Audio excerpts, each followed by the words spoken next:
I wanted to ask, what do you think is the right way to handle that particular piece of news? And the reason that I'm asking that question is because about a month ago, I did a lot of investigating about it, and I came to the personal conclusion that there's a lack of evidence that the school was occupied when it was hit. And I don't really want to be Alex Jones, so I haven't pushed this for a while. But I think it's, if I'm correct, it's a particularly nefarious piece of propaganda, because the purpose of the propaganda is to create a false equivalency between what the IRGC did to the Iranian people in January and what the Americans are being accused of doing in the beginning of the war. And so my question, and I can show you. I provided some video links yesterday. I can show you that the IRG propaganda that like brought me to this conclusion. But so let me I'm trying to phrase this as a question. But the question is, should you accept the Minab school as like a sort of a true event that actually occurred, or should you push back on the truth of the events? Uh, and and one other thing I'll say is that the primary piece of evidence, or the primary lack of evidence, that makes me think that it didn't occur, is that if you had that many children killed in a small town in Iran, there would have been 40-day ceremonies for their funerals, and we have not seen any evidence of that. And it would have been plastered all over the news. Okay, you can I take it don't for now. suggest. I suggest. I'm hearing this. I suggest not at all going the route of suggesting that this was not done by the Americans. Do not fall for that trap at all, at all. Okay. What we do know is that Americans don't target children. That's what we know. That's what we know. Okay. The Islamic Republic. If this was a mistake, mistakes always happen. There is not a single army on the planet that could avoid civilian casualties. Not a single army on the planet could avoid civilian casualties. Every single military operation at this scale at some point will have innocent people killing in it, and even the best armies on the planet, which is the United States and Israel's army, will not be able to get that number down to a zero. So even if this wasn't real, we do know innocent civilians and children died because of the American and Israeli operations, but we know the cost to civilian lives is far, far, far higher if the Americans and Israelis don't do any military operations. What we have to focus on is that there is no option on the table for us to choose where there is no civilians dying. The options that are available to us are ones where more civilians die and the ones with less civilians dying. And US and Israeli military operations are not the ones with the more civilian people dying. It's actually the ones with the least civilian people dying, even though civilians will still suffer, civilians will still die, right? And honestly, this is being investigated.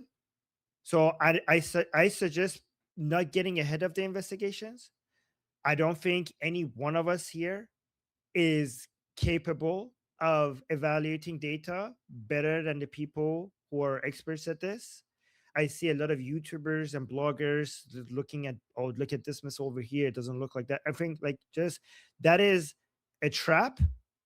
If this is a mistake by the Americans, which I wouldn't be surprised if this was I wouldn't be surprised either way. If you say this was an IRGC missile, if that's the result, I wouldn't be surprised because I completely expect actions like that by the IRGC. It's not something that they would avoid doing. So I wouldn't be surprised if that's the case. If this was a mistake by Americans, I wouldn't be surprised either because uh, there is no way to avoid civilian collateral damage in war. So either way, I wouldn't be surprised. And that's why I think if this was from day one, I was suggesting people not to go the route of saying that this was not the Americans, because if it was the Americans, the Islamic Republic would love to basically discredit all of us by saying like the Islamic Republic would have a field day with this. That's eventually the Americans admitted this themselves. Just wait for the results of the investigation and focus on the point that whether this was a mistake or it was not a mistake, we know it was not intentional. We know that unlike the Islamic Republic, the United States doesn't target children. The Islamic Republic targets children, Hamas targets children, Hezbollah targets children, Zainabiyun targets children, Fatimiyun targets children, Hashd al-Shabi targets children, Houthis target children. The United States Army doesn't target children. The Israeli Army doesn't target children. And that's the difference. And that's what you should be focusing on. Thank you, Armin. And yeah, everything is hearsay. I mean, people say, oh, but they're saying this, they had a satellite on their roof, or I don't know, it was a tomahawk, whatever. Everything is hearsay. We just have to wait and see. Jeffrey, go on this topic. So, I mean, Armin, I very much appreciate what you said, Armin, because that's very true. I would go the other route because it's true. Not what you said, I'm saying with regards to not like just to push back, like, oh, we didn't do it. The tragedy that occurred in the school is exemplary of how the Mullah regime and IRGC holds Iranian citizens hostage. And that's defined in this case as the Mullah regime and IRGC stated urban shield strategy, read, placing military targets and or assets amongst residential areas and non-combatants, right? That strategy manifested itself in this case as the IRGC placing in headquarters next to a fucking school. You know, there's a really cool meme, and this is out to my our Israeli partners, that Bibi put out, and it was fucking spot on. Sorry if I'm cussing. It's just, they're so vile. These mullahs are so vile. And the meme is, the IDF uses its weapons to protect its citizens. Hamas uses citizens to protect its weapons. That also holds with the IRGC and the Mullah regime. They knew damn well. I mean, even with all of the effort that the United States, Israel, even our allies, we spend exorbitant amounts of money, time, effort, and indeed incur much higher operational risk with the goal of limiting collateral damage. You could take two case studies, right? US involvement in anywhere we've gone, especially post-Soviet era.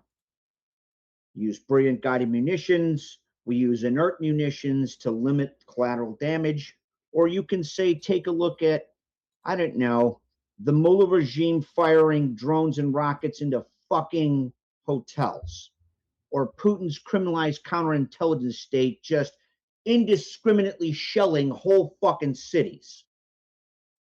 Not the same. So I would go the other route. This absolutely occurred, and it is directly responsible or resultant of the IRGC and the Mullah regime holding Iranians hostage as they do in every other fucking way.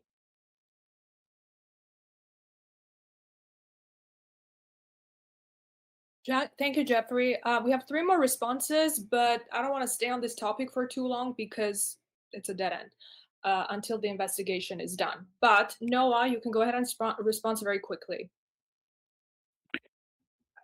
Jeffrey took the words right out of my mouth. There's no need to respond to what he said. He took the words right out. Okay, thank you. Sketch very quickly, and then Armin. I'd like to be more specific. This is done as a deflection for the amount of people that the IRGC massacred, right? Because this is a school that had, I think it's true, there was a school, there was people there. No one was sending their children to school except for the IRGC in hopes that this would happen. This happened during strikes, in the middle of the height of strikes, right? No one was sending their children to school. This is basically an IRGC school by any means. All the reporting I found, everything I have found indicates that this is kind of like a military adjacent school, that the people that send these kids to school are mostly IRGC people that would not only sacrifice the children of Iran, but would sacrifice their own children. We have seen this before because we have seen them hold their babies covered in black garments with green headbands in ceremonial offerings of their children as future jihadi sacrifices for the cause. These people not only do they use people as defense for their weapons, like use them as shields for their weapons, but they purposely sacrifice them for the narrative. There is no good reason for these children to be at the school in the middle of airstrikes. So this is a narrative shift. It is a deflection from the main topic, which has always been the nuclear weapons and how the Iranian government treats its people. Sketch, thank you. But again, I mean, we're not sure if there were people there or not. We just don't know for sure, because if it's an IRGC school, right? If the IRGC is instructing them to send their kids to school, then the kids are going to be at the school. Yes. Yeah, so I agree. we're at a point that we just don't know. Armin, So, real quick, go ahead. really quick, just quickly, a slight disagreement with Sketch, but mostly agree. It wasn't just the IRGC that was sending their kids to school. Unfortunately, many other people were sending their kids to school on the Persian channel. We were telling people to stop sending their kids to school right before the attacks, and unfortunately, many people weren't paying attention. And actually, most kids were going to school, unfortunately.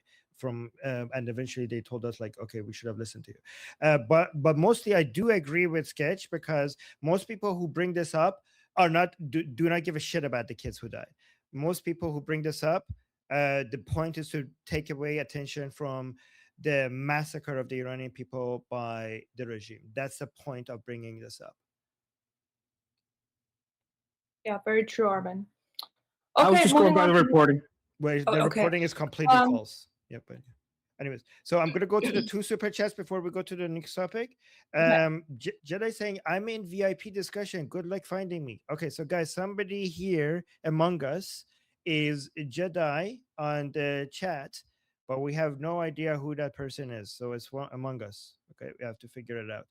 Well. Okay, okay. So thank you, Jedi, for the super chat. Danny saying, is it me? I don't know. Okay. And then yes, we it's have Danny. yes, and then we have Robert saying, Armin the Great, Robert the First. Oh, thank you, Robert. Robert, by the way, he's Robert the First because he was the first person on Iran Revolution Live who received an honorary Iranian citizenship. And we should never forget that. Okay. Thank you, Robert. Thank you. We will never forget. And thank you for your support.